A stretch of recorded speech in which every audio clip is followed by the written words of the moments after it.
Wah, seru nih panen tebu bersama. Ikutan yuk. Fems, Desa Kandang Mas, Kudus, Jawa Tengah emang dikenal sebagai penghasil tebu. Jumlah yang melimpah membuat warga sekitar berprofesi sebagai petani tebu dan pengolah gula. Kebanyakan tebu yang dipanen di sini adalah jenis tebu hitam atau tebu BR Fems. Jenis tebu yang satu ini dipilih karena memiliki kualitas terbaik dengan air gula yang cukup tinggi. Waktu panen tebu yang baik dilakukan saat musim panas, yaitu bulan Mei sampai September. Saat musim panas, kadar gula yang dihasilkan pada tebu bisa semakin tinggi, Fems. Anyway, buat kamu nih generasi 90-an, pasti tahu nih cara menyantap tebu. Emang gak sulit kok. Nyemilin tebu ini, tinggal kupas kulitnya. Terus gigit-gigit agar air gulanya keluar. Seger banget ya. Karena tebu mengandung gula, lumayan nih bisa ningkatin stamina tubuh. Apalagi setelah lelah panen tebu, bisa bikin gereng gitu deh. Setelah dipanen, tebu biasanya langsung diproses menjadi gula tumbuh. Kamu juga bisa loh, Fems, menyebutnya sebagai gula kandang mas, Fems. Biasanya produksi gula ini meneruskan jejak orang terdahulu mereka. Makanya desa ini dikenal sebagai pusat pembuatan gula tumbuh. Proses pembuatannya lumayan panjang, Fems. Tebu digiling agar bisa mengeluarkan airnya. Satu kali produksi dibutuhkan sekitar 8 truk tebu dengan waktu pembuatan sekitar 12-14 hari. Hasilnya bisa sekitar 25 tumbu.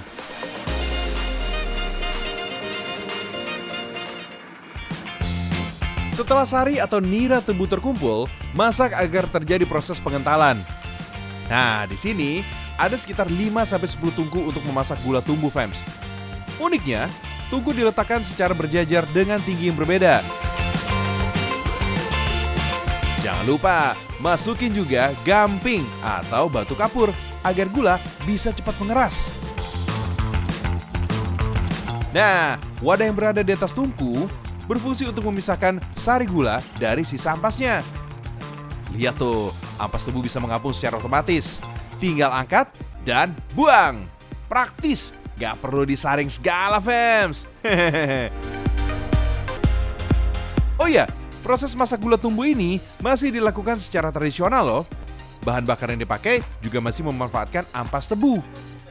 Nah, ini nih yang membuat Desa Kandang Mas jadi harum dengan aroma gula. Selama proses pemanasan, buih gula tebu juga harus dibuang agar tidak mempengaruhi mutu dari gula yang dihasilkan. Oh iya, proses pemanasan ini memakan waktu kurang lebih 3-4 jam loh. Wih, lama juga ya. Lama-kelamaan, nira tebu bisa berubah warna menjadi coklat. Setelah meletup-letup, tandanya gula tumbuh ini sudah matang dan bisa dituangkan ke dalam keranjang. Ini nih yang membuatnya disebut sebagai gula tumbuh. Wadah atau keranjang yang digunakan ini disebut tumbuh, Fems. Padahal gula tumbuh ini masih sama dengan gula merah atau gula Jawa. Fems, saat menuang adonan gula ini butuh waktu jeda sekitar 10 menit agar gula di dalam tumbuh bisa kering secara bertahap. Nah, kamu pasti gak nyangka kan? Satu tumbuh ini beratnya bisa mencapai sekitar 180 kg loh. Agar tumbuh bisa penuh, waktu pembuatannya bisa mencapai 1 minggu. Wah, lama juga ya, Fems ya.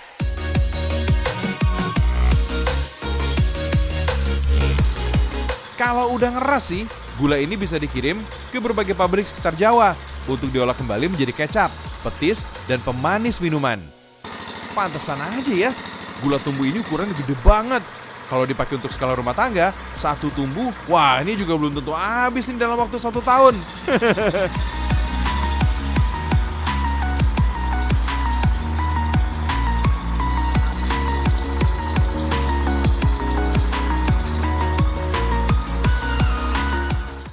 Proses pembuatan gula yang ini gak kalah unik nih, Fems. Di Puncak Lawang, Kabupaten Agam, Sumatera Barat, gula tebu diproses dengan bantuan tenaga kerbau. Proses ini dilakukan secara turun-menurun dan terus dilestarikan sampai sekarang. Salut deh! Fems, kerbau yang digunakan untuk mengolah tebu biasanya kerbau jantan yang berukuran cukup besar. Soalnya dibutuhkan tenaga cukup ekstra nih untuk mengangkat dan memutar mesin kilang ini. Setelah kayu pengungkit kilang dipasangkan pada punggung kerbau, pasang juga nih kacamata khusus untuk kerbau. Tujuannya supaya kerbau berjalan secara konsisten, tanpa belok ke kiri atau ke kanan. Oh gitu toh. Nah, karena nggak ada kacamata hitam seukuran kerbau, makanya pakai batok kelapa, fams. Prinsip kerja alat kilang ini sebenarnya sederhana banget, fams. Hanya terdiri dari 2 silinder dengan gerigi yang saling menyatu. Makanya, keduanya bisa saling memutar seperti ini. Tinggal masukkan batang tebu dalam mesin kilang ini, maka air gula akan keluar dari perasan batang tebunya. Aktivitas kilang tebu tradisional ini juga menjadi daya tarik tersendiri untuk masyarakat luas.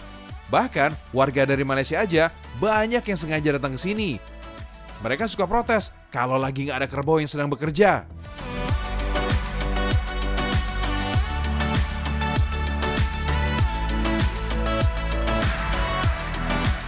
Fams, air gula yang sudah terkumpul kemudian direbus sekitar 3 jam lamanya. Sama kayak gula tumbuh tadi, di sini juga nggak perlu capek-capek mengaduk gula, fams. Inilah gunanya besek yang diletakkan di atas wajan. Tujuannya untuk menampung buih hasil memasak gula tebu agar tidak sampai meluap. Air gula harus dipanaskan karena di dalam air gula ada juga nih kandungan air yang masih cukup banyak. Cara memisahkan antara gula dengan airnya adalah dengan direbus seperti ini, fams.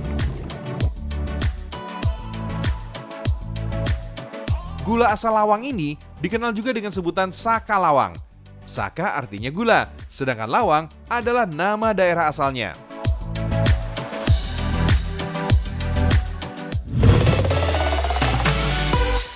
Fams, masih soal gula nih.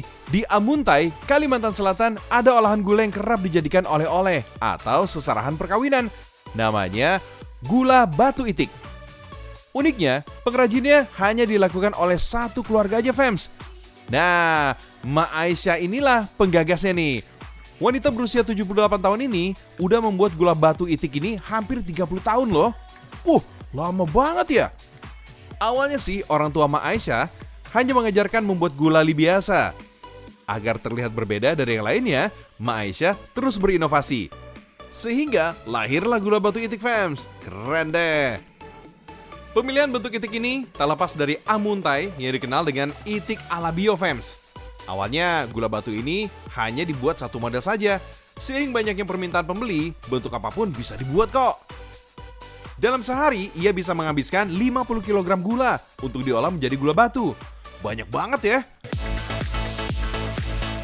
Mak Aisyah punya 6 anak perempuan yang diajarkan untuk meneruskan usaha miliknya. Tapi ilmu membuat gula batu itik ini gak boleh diajarkan oleh orang lain. Jadi hanya boleh dilakukan oleh keturunan Mak Aisyah aja.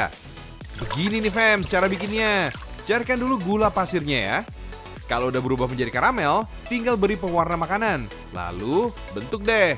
Proses ini harus dilakukan dengan cepat supaya gula batu gak cepat keras. Kalau yang belum terbiasa, pastinya jari tangan kalian bakal terasa panas. Beda ya sama ibu-ibu yang tangannya udah kebal ini.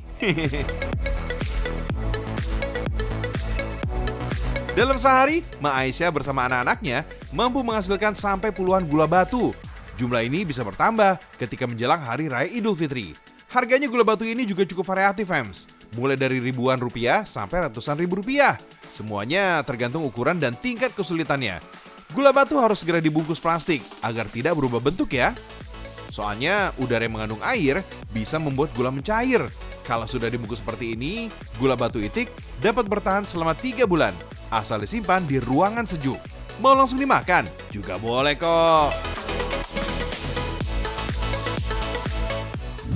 Indonesia memang kaya akan tradisinya, fams. Nah, itu harus dilestarikan. Bener nggak? So, belum puas bahas gula? Wah, ini nih. Ada pabrik gula yang dijadikan tempat wisata. Wih, cakep banget nih. Nah, pengen tahu kayak gimana? Sama, saya juga pengen tahu. Yuk, kita simak bareng-bareng ya. Meluncur!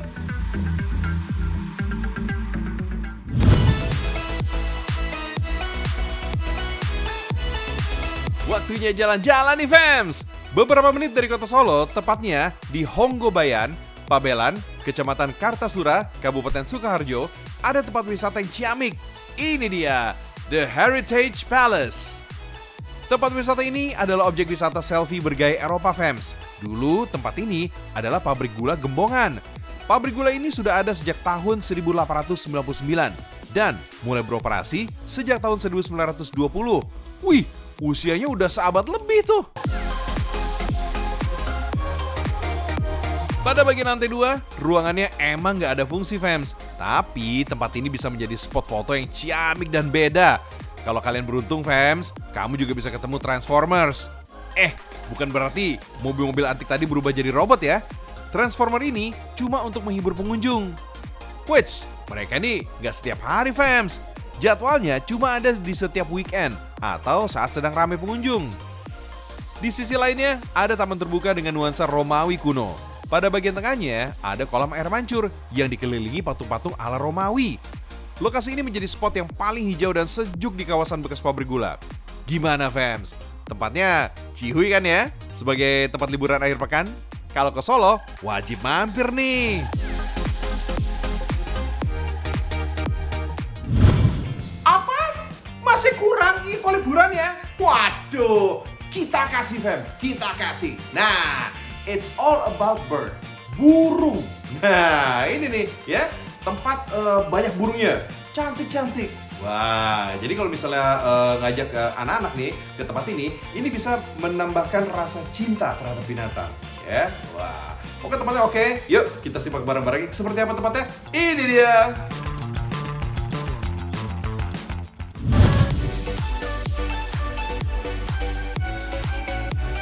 Fams, udah punya rencana kemana nih? Kalau belum, sama dong. Nah, kita kasih bocoran ya. Salah satu alternatif wisata. Lokasinya sekitar 90 km dari Jakarta. Di sini nggak cuma disuguhkan dengan pemandangan yang ajib aja nih, fams, tapi banyak kegiatan seru. Spark Forest Adventure adalah spot wisata seluas 12,5 hektar terletak di daerah Cibadak, Nagrek, Sukabumi. Yang menjadi ikon di sini adalah Bird Park dengan luas sangkar burung mencapai 1.257 meter.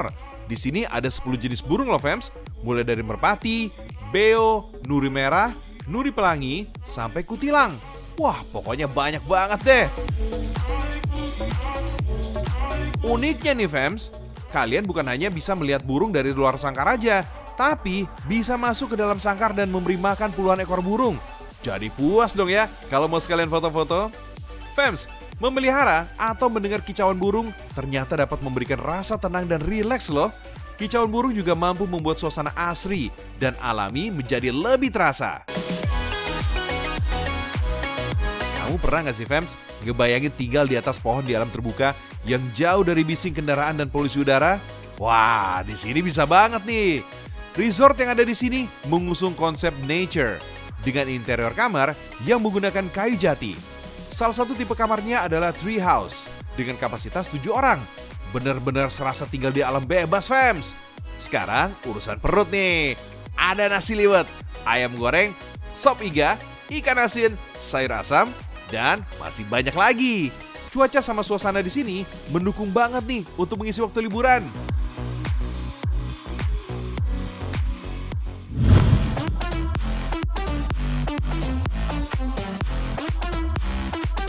Wits, kegiatan ini hanya dilakukan oleh profesional, fams.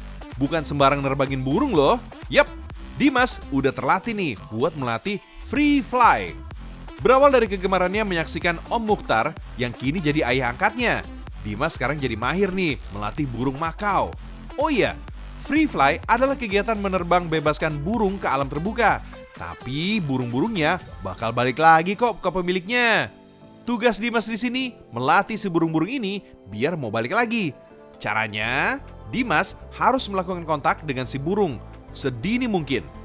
Bisa dengan memberi makan, memandikan, sampai sekedar bermain. Kalau masih awal sih, bisa di dalam ruangan tertutup biar si burung gak kabur, fams. Gak kebayang ya kalau burung seharga sampai puluhan juta itu terbang gitu aja. Bisa nangis Bombay. Nah, kalau udah terlatih kayak Kino, si Macau Green Wing, Caca, si Macau Buffon atau Military, dan April, Macau Blue and Gold ini baru bisa diajak main di luar kayak gini, fams. Intinya sih, membuat si burung tergantung sama handler atau pemiliknya, fams. Nah, Buat membiasakan si burung dengan instruksi atau panggilan, bisa pakai pointer dari warna baju dan peluit. Oh iya, burung ini aslinya dari Amerika Selatan, Amerika Tengah, Meksiko, dan Karibia. Mereka memang dikenal senang berkelompok, fams. Makanya kalau pas terbang bebas kayak gini, terus ketemu sama kelompoknya, wah dia bisa betah tuh terbangnya. Udah gitu, setiap burung punya karakter berbeda. Contohnya si Caca nih, fams. Ia dijuluki sebagai burung Makau tersantui. Secara terbangnya ini nggak tergantung kelompoknya. Burung Makau juga harus rutin diajak latihan, biar nggak lupa. Ntar kejadian kayak si Giselle ini nih, saking lamanya nggak pernah terbang, sekarang jadi mogok terbang gini deh. Fams, dari ketiga jenis Makau tadi, yang paling gampang buat dilatih adalah jenis Blue and Gold. Karena daya tangkapnya lebih cepat dan lebih sosialis.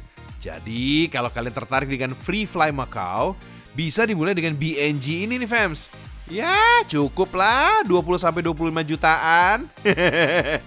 Kalau punya budget lebih gede, bisa tuh nebus si Green Wing dengan harga 65 jutaan. Atau si kiper Italia, Buffon.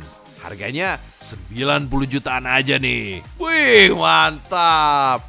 Tenang, fams. Burung-burung cerdas ini nggak diambil langsung dari alam liar kok, tapi dari penangkaran yang ada di Thailand, Belgia, atau Belanda sana.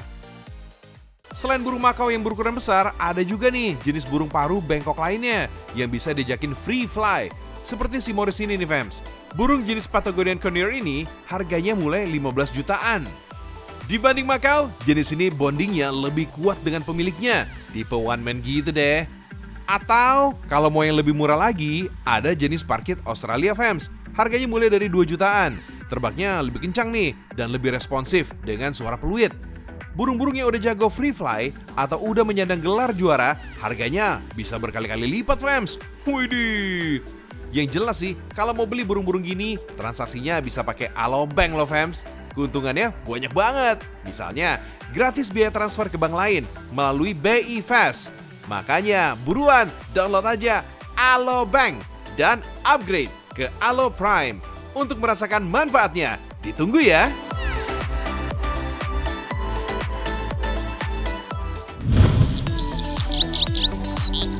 Apa kabar kicau mania pagi ini? Lagi sibuk ya sama burung-burung kesayangannya?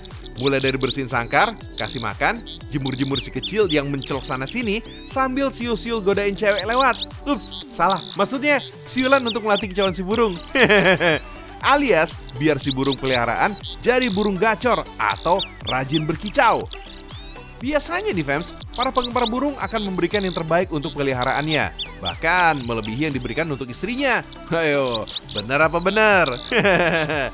Salah satu yang jadi perhatian utama para pecinta burung hias adalah sangkar. Ada banyak jenis bahan pembuat sangkar. Modelnya pun beraneka ragam. Harga pastinya bervariasi ya, fams. Umumnya, para pengrajin sangkar burung memakai bahan kayu atau bambu. Tapi ternyata ada juga loh yang memakai bahan dari limbah pipa paralon bekas. Nih, kayak gini nih, fams, contohnya. Sangkar dari paralon. Gak kalah cantik kan? Kita akan lihat cara buatnya sama sang master. Namanya Pak Eko. Dia adalah pionir membuat sangkar dari bahan paralon bekas. Wih, kreatif nih, fams. Tuh, deretan pipa paralon bekas dengan berbagai ukuran, warna, dan merek. Barang bekas ini akan diolah lagi jadi cuan, fams. Pertama, pipa-pipa ini harus dibersihkan dulu, fams. Baru deh ukur sesuai yang diinginkan. Bisa 1 inci atau setengah inci. Lalu potong-potong. Nah, buat lubang di tiap lingkaran kecil pipa. Beri jarak tiap lubangnya ya sekitar 1 cm. Lubang ini nantinya untuk rangka jeruji besi. Selanjutnya, haluskan paralon dengan amplas agar lebih licin dan kinclong. Tahap ini harus lebih teliti ya, fams, karena kalau meleng dikit aja, bentuknya pasti mencong atau tidak bisa presisi. Kalau sudah semua, tinggal rakit deh. Kerangkanya memakai besi anti karat ya, fams. Agar lebih ciamik, tambahkan juga nih hiasan ukiran dari bahan akrilik. Gini aja udah cantik kan? Tapi ini belum selesai. Lanjut finishing, fams. Tinggal dicat aja nih pakai teknik airbrush. Sip deh, sangkar burung paralon siap diadopsi nih, fams. Sangkar paralon sudah banyak diminati para kicau mania karena punya banyak unggulan seperti anti patah, anti rayap, anti air, dan anti jamur. Mantap kan? Cocok juga nih untuk jenis burung kecil macam burung peleci. Ya memang sih ada kekurangannya. Burung jadi agak kesulitan mencengkram di pinggir sangkar karena tekstur bersih dan paralon sama-sama licin. Beda nih dengan sangkar kayu atau bambu. Tapi peminat sangkar berbahan paralon ini tetap rame kok. Bahkan sampai keluar negeri. Nah, gini nih, jadi bangga deh. Ada produk lokal yang bisa dikenal sampai mancanegara. Karena sangkar paralon ini dijual sampai Malaysia, Singapura, dan Taiwan. Wah, Indonesia mendunia, fams!